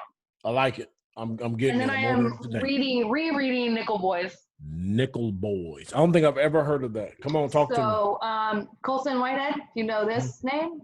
He wrote Underground. Yes. He's the second American to get the Pulitzer Prize for got the Pulitzer Prize. Anyway, we are using this book for our Horned Frog Academy Summer Bridge class. Oh, really? With our incoming freshmen. So I'm rereading it. So I remember. So we're ready to talk about it. But yeah, he's amazing. So those are the 2 I'm reading right now. That's amazing. That's a lot of stuff. But right, that's good. I'm an English teacher by trade. I don't know if I said that earlier, but I think the older I get, and probably the more questions I develop, I think it's probably better just to read a bunch of books at the same time and read chapters. I still go cover to cover on most of them, but I think some books just need to have chapters read. Well, and the other thing that's cool about audiobooks is that a lot of people, the authors, are reading them now. Yes, versus Right. So it's really cool to listen to. Actually, Big Dave Balsami, who I think you met Dave the year before at Black Student Athlete Summit, got me on. Malcolm Gladwell Talking to Strangers. Mm-hmm. And Malcolm Gladwell reads it, and it's phenomenal. Like, it's such a great book. But he reads it, and so that was really cool for me to listen to him. And I'm also listening to Glennon Doyle, Untamed right now. Yeah. It's also a really good book. Yeah. See, that I think you're absolutely right, because then you can it's interesting to now get the voice of the author. And like how they meant things. Right. Yeah. Sometimes you get like commentary. Yes. Like, yeah. Gladwell would jump in and commentate on something he was doing. Yeah, and that's beautiful. So you're absolutely right. So I think we got to use all the resources we can, because learning does not stop unless you stop it. And then you're going to learn that you should not have stopped it. So you're going to keep learning. All right. Now let me ask you this. Here are the hardest questions. Okay. These are top 3 lists. So I need 3 from you. Now you can change the genre if you want. You can embellish. You can go. Have fun with it. Top 3 lists. First category: rap group or duo. Get back to Southern. If you don't get back to the Bay, we're gonna find out. I know. And it's interesting because I was like, all these things as going through my head as I was thinking about this. And so I'm gonna take it from a little bit different angle, because for me, a lot of it is like where I was when I was listening to that. That's okay. So because there's a top 3, like I think like best of all time, like the GOAT best of all times. But there are these moments for me that were like big. So the Fugees. Oh, come on, talk to them. Boston College, the Rat Cafeteria. I don't even know if they were the Fugees then. Before the score dropped. Right. And we're in this teeny room, you know, gross, and they're singing "A Mona Lisa, Can I Get a Date on Friday?" in their group. Yeah. I saw them then, and then the next year they drop the score and come back, and they're in Connie Forum, and I see them again then. And I've just been a Lauryn Hill fan forever. I mean, Miseducation of Lauren, front to back, can't miss on that album. You know, talk about, you know, being 100, telling people how she felt about things. Best ever. Yep. So Fugees. Outkast. A lot of people have Outkast. I lived in Atlanta. A lot of Outkast. You know, when you live in Atlanta, you own, like, Atlanta reps Atlanta music. Like, that's who you get, and I loved it. And I had a very super cool experience that I'll never look at listening to music the same or seeing it live the same. Shout out my roommate, Diana Hermanson, back then in Atlanta. She worked at KPMG at the time, and her coworker was Rico Wade's sister. Oh, so for those of you who don't know, Rico Wade is the producer, right? And so the Dungeon family was Rico Wade's grandma's basement. Right. So that was the dungeon of the Dungeon family, right? So she was like, telling stories about, I don't know, her brother and her. She's like, grew up with all these guys. So I didn't know her, but Diana came home one day and said, "Hey, do you want to go to this show? My coworker got us tickets." I'm like, "Sure, you know, yeah." And we get there, and I mean, we're in like this little club with a stage in the middle. And it was like all the family in there hanging out, and every one at a time, each member of the Dungeon family would get up and perform. Oh, like, wow. And like super, like, could be like, "Hey, Cool Breeze, you want to go?" "Yeah, all right, Ben." Like, Cool Breeze would get up and go. Like, that was like, wow. I bet that was absolutely amazing. Super cool. So obviously a big Outkast fan. When I lived in Atlanta, like, the Shark Bar would have Big Boy's birthday every year. So, you know, and like, they're super approachable. Those guys, they'd be out all the time. Andre 3000 bought me a drink one time at D'Angelo's record release party. Oh, wow. That was my, like, claim to fame. Yeah. And then he walked off, but he still paid for the drink, so it's cool. TLC. Oh, there you go. Shout out the women. I feel like a lot of time the women get left out of this conversation of like best groups of all time. It happens. But man, come on. Like, you can't. Yeah.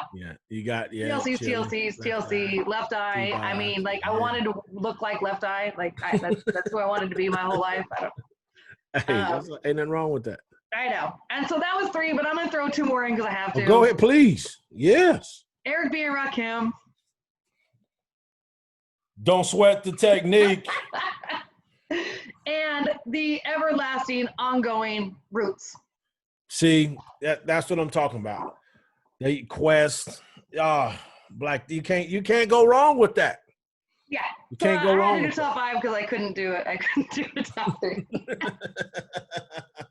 All right, here we go. Favorite foods. Favorite foods or meals. Now I know. Look, Chris, don't remember you got to deal with your partner if you mess this up. Right, I got it. It's fine. Okay, so I'm obsessed with beef jerky. Really? But very specific beef jerky, and I couldn't be happier because I just got a shipment. So one of my good friends, Vivian, her dad, shout out Charles Scott and Esther, dad makes this homemade beef jerky that Really? is the best beef jerky I've ever eaten.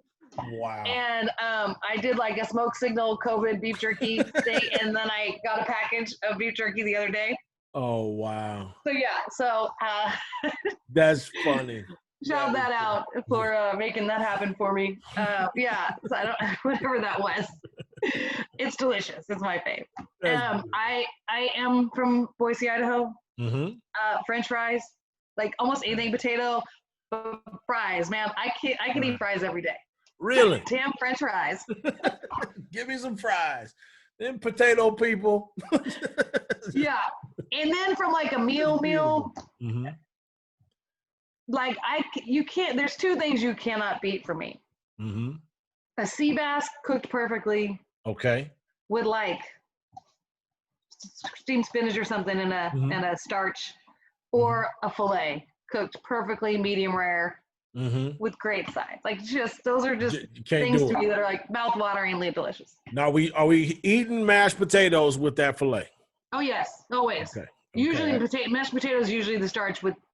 Okay. I gotta make sure. I gotta make sure because. And I make the probably best garlic mashed potatoes. Like we'll be there in 6 hours. Got it. Perfect. See you then. We will be there in 6 hours. All right. Now I know this is probably silly because you obviously deal with a lot of things, but favorite sports to watch? Football is my favorite sport to watch. That's beautiful. College and pro. But next to that, women's soccer. The women's national team is like amazing. So unbelievable to watch. Right. And then the other 2 I got there on college baseball and everything Serena. Oh, there you go. There you go. I like that. I like that. I like that. A lot of people I like that. That's good. So we got football, college and pro, women's soccer, anything Serena. See, I grew up watching Wimbledon. College baseball. Oh, I'm sorry, college baseball too. I grew up watching. Not that I don't love basketball. I do. It's just, There's nothing wrong with that. I'm a Southern California guy. I will watch baseball before I watch any of those things. And that's just the way I was raised. And a lot of my friends who played, college football and beyond, same thing. We'll get to, we can watch, watching football now, just turn the volume off. It's like watching film. Yeah. It's all good. All right. So now you're in Fort Worth, Texas. Shout out Fort Worth, the Stockyard, and all of the other names they've got associated with Fort Worth. I can think of a few. I got a lot of relatives in Fort Worth. I will not use those nicknames. We were talking about the Texas Christian University. Anyway, so favorite restaurants, Fort Worth. Fort Worth specific, okay. We can go restaurants in general. Go for it in general. Go. So Pacific Table is my favorite restaurant in town. It also is my partner's restaurant. There you go. I was about to say, you better get there. Pacific Table. It is like literally, it's the best place to eat. Like it's it's the best food. It's the best place to eat. It's always good. The service is always good. I always know it's going to be great. Easy peasy. Love it. Top thing. I have my 2 like non-Fort Worth favorites. So I go to Indianapolis a lot. NCAA is there. The Combine's there. NFL Combine, so I'm there all the time. And my volleyball coach put me on to a restaurant there that I literally am not joking. If I don't eat there every single night that I'm in Indy, it's at least 3/4 of the nights I'm there. Really? And it's called Bluebeard. Bluebeard. and it's like a farm to market, but the food is unbelievable. And they have this drink that is like their version of an old fashioned that's just stupid. And it's super cool restaurant and always a good vibe. And I go by myself and sit at the bar. Right. And something interesting always happens, you know, when I'm there. This year I was at the Combine, and my interesting thing was I looked down and I realized I was sitting with the entire coaching staff of the Denver Broncos. Oh, wow. And so it's funny because it's like about a mile and a half, 2 miles from downtown. So usually you don't get a lot of people, like, unless you know about the restaurant, they're not there. Because Indy's crazy during Combine time. It's like nuts. I would imagine. Yeah. And so, yeah, I ended up sitting down there, and they figured out, I was talking to their linebacker coach, who then when he walked down was telling Elway and Matt Russell, their number 2 guy, that I work for TCU. And so they came down, and John Elway was like, "Hi, I'm John." And I'm like, "Yes, nice to meet you, John. I think I've seen you on TV." But you'll appreciate that when he left, we were saying goodbye and he went to shake my hand, I said, "It was nice to meet you, but I need to tell you, I'm a Raider fan. It's really hard for me to shake your hand." Yes. Nobody likes the Broncos except the Broncos fans. So yeah, that was fun. But so it's just a fun ride. And then at home in Boise, and I just got to go again. We did a little quick ski trip. And right before my surgery, I went skiing. Go get it in. Yeah. My doctor was like, "I'm gonna fix it. I don't care. Go ahead if you feel like you can do it. Go." But there's a French restaurant, tiny, called Petit Four, and the chef is a trained French chef, and it is so unbelievably delicious. And I ate this part of the steak that I don't even remember what it was. I can't remember. And I was like, what part of the cow is this? This is the best meat I've ever eaten in my whole life. And like, I was supposed to be sharing, Chris and I were splitting 2 dishes, right? And like, he got like 2 bites of the steak, and then he ended up eating all the scallops, because I was like, yeah, you're not getting any of this. So those are my Petit Four in Boise, Idaho, Bluebeard in Indianapolis, and Pacific Table Fort Worth. Pacific Table. We will be at Pacific Table and your house for the garlic mashed potatoes. I love it. Shout out to my people in Fort Worth, and that's amazing. Okay, now here's the last one, and this is probably going to be the hardest. I need your favorite movies, top 3. This is revealing. Do the right thing. Get some brothers on the wall. Do the right thing. My mom just sent me a package like 8 months ago or so, and she was clearly like getting rid of all of our stuff. Like, and I opened up, and it's all these papers I wrote in college. And the first paper I wrote one of them was a paper called "Stay in Spain," and it was like the first paper I wrote in my English class when I learned that Christopher Columbus didn't really find America, and he thought he was going to Spain, because no one taught me that in history, right? Until I got to college. Stay in Spain. So my first paper was "Stay in Spain," and then there's another one that was like "To do the right thing or not to do the right thing," and it was a review, like my version of what I believe happened and do the right thing. Oh, that is beautiful. I love it. I love it. See, that's why we're kindred spirits. I love it. Yeah, I mean, I love Spike Lee. If you haven't seen They Gotta Have Us, I have not seen it. Watch it. Please watch it. 3-part series, phenomenal. Watch it. Okay, I'm watching it. All about like the black film industry. Yes. Starting from like Harry Belafonte all the way up to Black Panther. Like, so it's really cool. I'm there. And you'll remember, like, if you're a Spike junkie like me, like, you forget how influential Spike Lee was. Right. Like, how many people he put on. Yeah. I know a lot of people don't realize that, right? Right. Samuel Jackson, come on. Like, you know, Gator, come on. Like, Gator was the best. Look, that jungle was serious business. That was serious. Love and Basketball. Ooh, I play you for it. Right, like Love and Basketball and Love Jones for me, kind of same time area. 2 of my faves, like just you know. Yeah. And from my like action cool film, one of my favorite first kind of came out was Black Hawk Down. Ooh, look, see, I love that movie. I love it. I watch it over and over again. Yeah, I can watch it all the time. I watch because people It's ask me when I horrible. go Like back everybody home. dies and they just shoot each other the whole time. But it's like this Yeah. amazingly filmed. It's super cool. Oh. Like when the helicopter blades start going really slow and they're filming it, and you're like, this is so cool. It's awesome. It's absolutely awesome. What do you say? People ask when I go home, why do you do it? It's about the man next to you. Yes. So good. So good. I love it. Yeah. This is my safety. And then, I can't get off this without saying Boys in the Hood because Look. I've been waiting. I've been waiting for somebody to just. R.I.P. John Singleton, man. That's the another influential guy, right? Very. If he didn't convince Ice Cube, we don't get Boys in the Hood. We don't get Boys in the Higher Hood. Learning. No. Higher Learning. And then we probably don't get all the Ice Cubes from that. Right. We probably don't get Barbershop. We probably don't get, Yeah, exactly. We probably don't get NWA. We probably don't get Straight Outta Compton, right? Look, NWA was absolutely beautiful. I'm not even gonna. I need to have. That's a different combo because I know there's a lot of people playing NWA right now. Yeah, there are. And that's okay. We'll let it be. Yeah. Okay, now I know we have how do people connect with you. I don't know if you want to be social media blasted because you got a lot of information, but if there is someone out there in whatever land this is, I don't know what land is this. It's not the Twitter. I don't know. The podcast. I'm on Twitter and Instagram much more on Twitter than I'm on Instagram, but my handles are the same. I'm Jessica_Hazard. It's Hazard with 1 Z, by the way. So Jessica_Hazard, the number 3.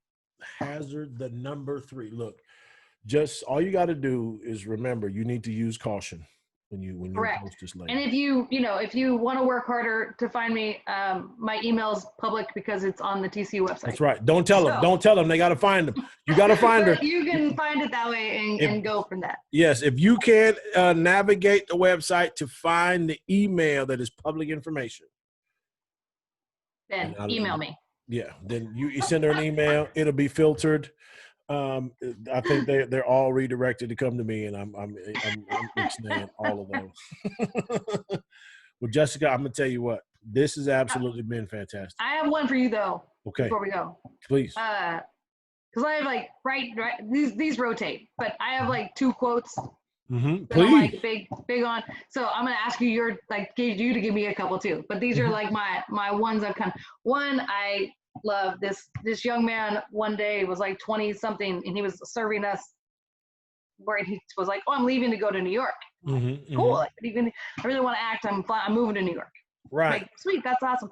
And he said, yep, I'd rather recover than regret.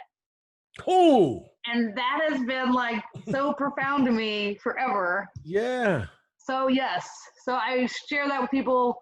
I'd rather recover than regret. And I will say that to add back to what would I tell my 16 and 20-year-olds, you'll get through it. Just don't regret not doing something. Right. Wow. You'll get through it. So wherever that young man is, very profound. You've stuck with me. Thank you very much for that quote. That's amazing. That's beautiful. Now you're forcing me to think. You're forcing me to think. And then I'll give you my second one while you think of yours. The other one I've been on right now, and I just got a poster that has it with the big picture of Frida Kahlo on it, and it says, not fragile like a flower, fragile like a bomb. Oh, wow. You should rethink the word fragile, huh? It does. There is no doubt that's amazing right there. That's amazing. And I really don't, I have so many quotes that I always think about and I draw from. But one thing that always was 2 things really come from one guy, and one family, I should say, because I know his wife was integral in this. But my high school football coach, we had this mantra, and it's find a way, right? And so no matter what the occasion was, the response was going to be the same. We'll find a way. Yep. And that was on every step that led from the football field to the locker room, which in Southern California, people play on their campuses, and some of those things are hikes from from the stadium. So that was everywhere. It was Find a Way and a Paul. We were the Monarchs, so the Pride. And then the next thing that Coach said, and I carry this with me every single day, is it'll be important when you make it important. Yep, I like that.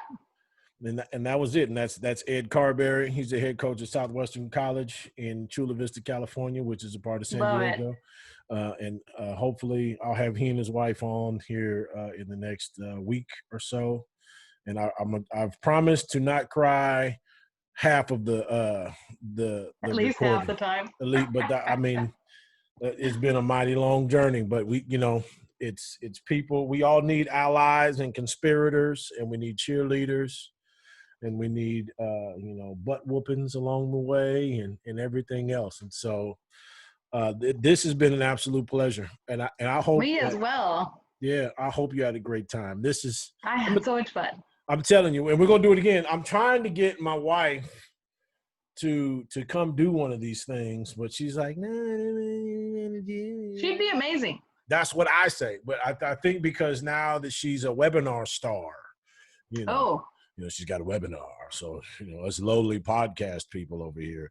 But look out, she's probably going to call. I know she's going to call you because we got to talk about there's a webinar that needs some love on there.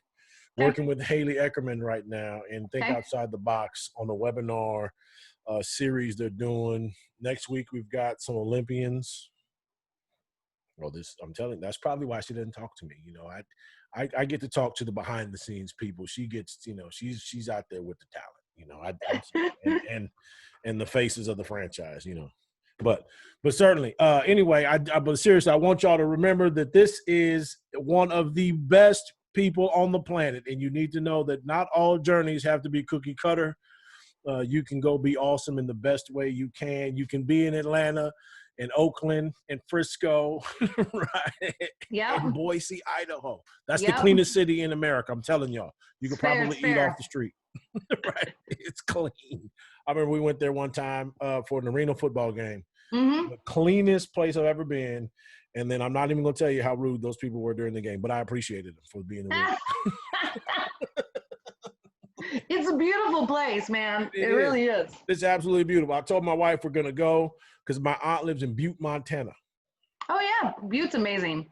That's what they tell me. I've refused to go, and she's been there for like 30 years. Black population of 3. Yes. But we're going to go. But anyway, well, thank you. We appreciate you. We'll see you at Pacific Table, and we'll see you at the dinner table for the garlic mashed potatoes. Love it. We're going to come up and watch the future Dr. President, Mr. Hollins, and harass Reggie Jennings. Yes. We're going to come do that whenever we're allowed to do that in appropriate manner. We have been to a TCU basketball game. Okay. We have been. Now, well, we can make that happen. We got to go. So we'll come see you. We appreciate you. We love you. If we can help you too. In the non-corniest way, if we can help, I hope you believe and know that we will help as best we can. Oh, absolutely. And ditto, as I say to all of my student athletes, call me if you need me, call me if you don't. And we will call. So thank you. We love you. Brett Bell, I think Jessica got you again. You're getting the side eye. All right, you be good. Get better. Hope that hip heals well. Thanks. Okay, Great seeing you. Okay, now. Bye-bye.